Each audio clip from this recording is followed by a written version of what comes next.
ప్రభువు పేరట మీ అందరికీ శుభాభివందనములు. ఈరోజు మన అనుదిన వాక్య ధ్యానమైన ఎడారిలో సెలయేళ్లలోని వాక్యము.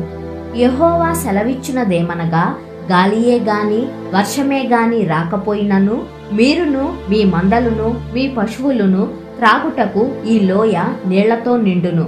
ఇది యెహోవా దృష్టికి అల్పమే. ఆయన మోయాబీయులను మీ చేతికి అప్పగించును. 2వ రాజుల గ్రంథము 3వ అధ్యాయము 17-18 వచనములు. మానవ పరంగా ఇది అసాధ్యమే. అయితే దేవునికి అసాధ్యమైనదేదీ లేదు.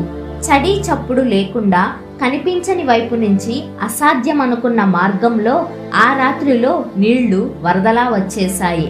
తెల్లవారినప్పుడు స్వచ్ఛమైన నీళ్లతో ఆ లోయంతా నిండింది. ఎర్రటి ఆ ఎదోము కొండలు సూర్యకాంతిలో ప్రతిబింబించినాయి. మన అపనమ్మకం ఎప్పుడు ఏదో ఒక సూచక క్రియ కనబడాలని చూస్తుంటుంది. మతం అంటే అదేదో అలజడి కలిగించే తతంగంలా ఉండాలని చాలా మంది అభిప్రాయం. మతపరంగా ఏవేవో మహత్కార్యాలు జరుగుతూ ఉంటేనే అది సరైన మతం అనుకుంటారు కొందరు.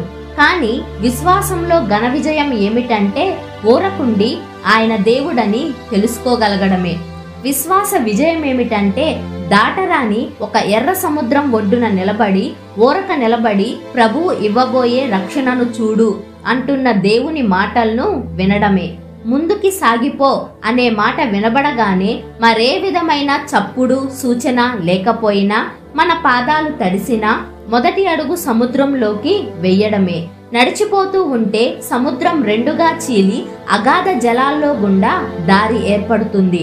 మీరు ఇంతకు ముందు ఏదైనా దైవ సంబంధమైన మహత్కార్యాన్నో స్వస్థతనో కన్నులారా చూసి ఉన్నట్టయితే మిమ్మల్ని నిజంగా ఆశ్చర్యపరిచినది ఆ నిశ్శబ్దమే.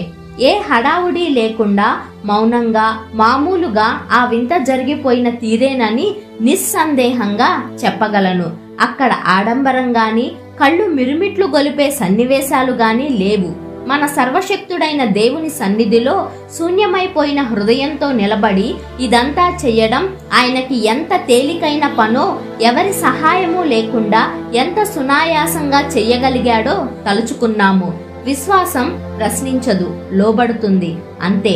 సైనికులంతా కలిసి గుంటలు త్రవ్వారు.